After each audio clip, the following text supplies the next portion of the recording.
Bonsoir à tous, TV Vendée vous propose encore cette semaine et jusqu'à jeudi, tous les soirs, donc une édition spéciale consacrée à la tempête Xynthia et ses conséquences dans le département. Ce soir, nous reviendrons brièvement sur ce qui s'est passé ce week-end à l'Aiguillon et la Faute-sur-Mer. Nous entendrons le témoignage bouleversant d'un rescapé de cette nuit du 28 février. Il raconte sa lutte pour survivre dans une maison totalement immergée alors que son épouse décédera à ses côtés.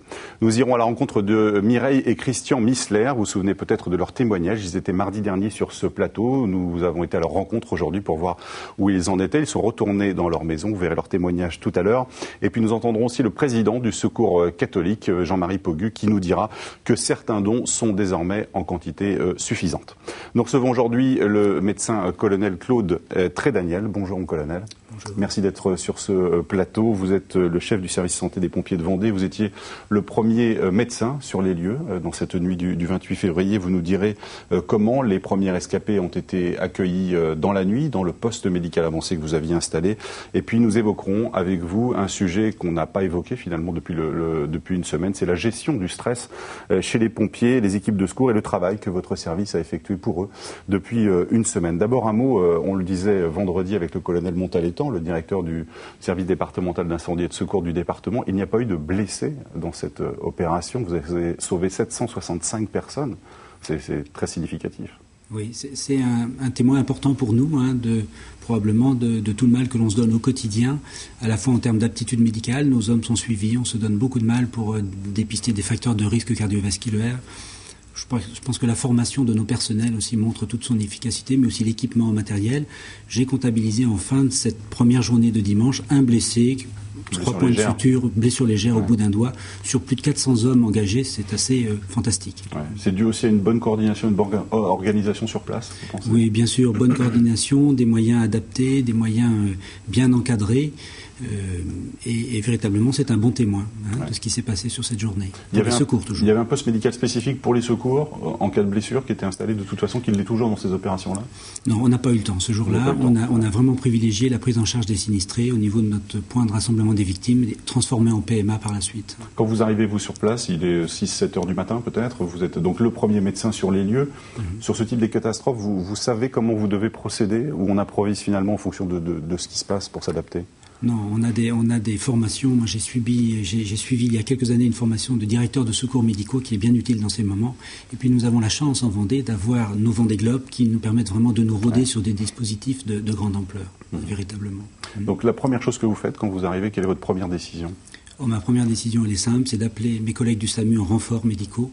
Et j'appelle sur le 15 le médecin régulateur pour lui demander de m'envoyer au moins 3 voire 4 équipes médicales. Et puis derrière, je complète avec nos équipes du service de santé sapeurs-pompiers, des médecins volontaires et des infirmiers volontaires. D'accord. Et là, vous installez donc ce qu'on appelle un poste médical avancé qui s'organise comment sur le coup ? Alors, c'est d'abord une zone d'accueil avec un souci de recensement précis de toutes les victimes qui nous sont présentées. Et une comptabilisation pour pouvoir dire rapidement aux autorités préfectorales, monsieur le préfet qui est vite sur les lieux, combien nous avons de personnes dans notre PRV. Ensuite, le PRV, c'est le point de rassemblement des victimes. Point de rassemblement des victimes. Ouais. Ensuite, c'est l'organisation d'un PMA avec une montée en puissance, ces médecins qui arrivent petit à petit, la dénomination de tâches bien précises, un médecin responsable du PMA, l'organisation d'un flux, on entre par un endroit, on sort par l'autre, le recensement précis des personnes qui arrivent, est-ce qu'on les garde, est-ce qu'on les médicalise, est-ce qu'on les envoie vers les hôpitaux, avec quels moyens, etc. C'est l'organisation d'un PMA classique. On parlera peut-être évidemment tout à l'heure des blessures psychologiques évidemment de ces rescapés. Est-ce que certains avaient des blessures physiques importantes lorsqu'ils sont arrivés ? Non, les premières victimes qui arrivent ont surtout des problèmes d'hypothermie et puis des petites plaies, notamment des membres inférieurs. On a vu arriver ensuite dans la journée des traumatismes plus importants, une fracture d'humérus, une fracture d'avant-bras, un problème de hanche. La traumatologie plus lourde est arrivée dans la journée. Est-ce qu'il y a encore des personnes hospitalisées ? Il y a encore des personnes hospitalisées à ce jour, oui. Ouais, mais qui vont s'en sortir ? Mais qui vont s'en sortir. Ouais. Je crois que les premiers soins ont été efficaces et ensuite c'est la prise en charge hospitalière habituelle.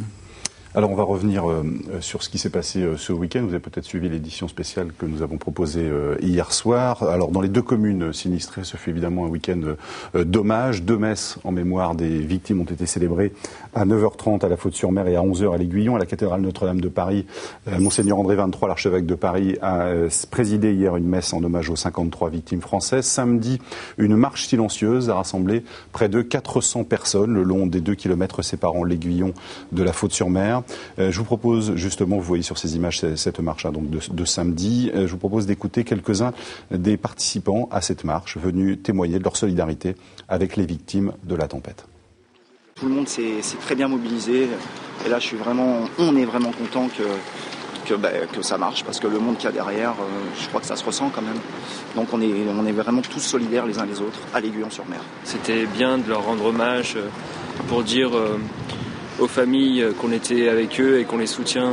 Besoin en fin de compte de prendre ce temps de se poser, de se recueillir. On est solidaires avec tous ces gens qui ont tout perdu et aussi il y a tellement de morts. Je trouve que c'est tout à fait normal, on a besoin de rencontrer les gens, de discuter. La marche pour moi c'est symbolique parce que c'est la marche en avant, il faut se remettre en marche, il faut avancer. Dans un certain nombre d'événements qui avaient lieu ce week-end dans le département, une minute de silence a été observée. C'était le cas lors des championnats de France de cross-country qui avaient lieu à La Roche-sur-Yon ce week-end. Et le vainqueur de la course senior, d'ailleurs, Driss Elimer, a d'ailleurs dédié aux victimes sa 8e victoire dans cette compétition.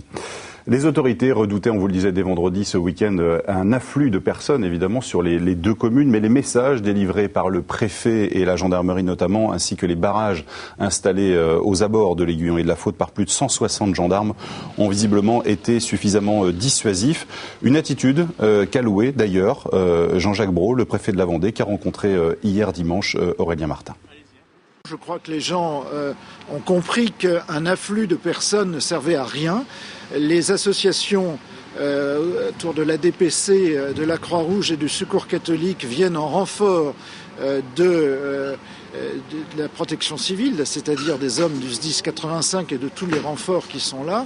C'est pas la peine d'être trop nombreux parce que finalement on se gênerait. Je remercie tous ceux qui se disciplinent, qui se sont disciplinés et qui ont entendu ces appels pour organiser raisonnablement les aides. Et puis, il y a aussi des opérations de nettoyage qui se sont poursuivies durant tout ce week-end, ainsi que d'évacuation des déchets qui ont été installés à la sortie des habitations, comme vous le voyez sur ces images tournées hier sur la commune de l'Aiguillon. Et puis, une soixantaine d'hommes du 6e régiment du génie d'Angers sont arrivés depuis vendredi pour dégager, déblayer et consolider notamment la route de la digue de l'Aiguillon. Des moyens matériels très lourds, 4 engins de chantier et 12 camions-bennes sont utilisés par les militaires qui devraient rester toute cette semaine sur place.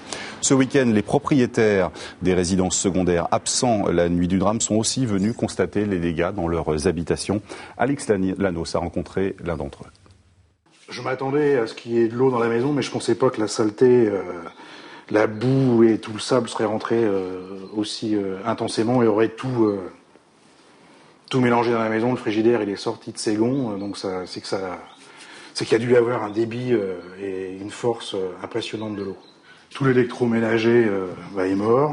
Bon, ça nécessitera du nettoyage. Donc l'eau est montée à 1,15 m dans la maison. Donc elle a sûrement dû être un peu plus haute dehors, mais dans la maison, 1,15 m. La tempête Xynthia a donc tué 29 personnes dans le département de la Vendée, mais on oublie aussi de dire que 765 personnes ont été sauvées ce dimanche 28 février. Parmi elles, cet habitant de la Faute-sur-Mer qu'Alix Lanos a rencontré ce matin.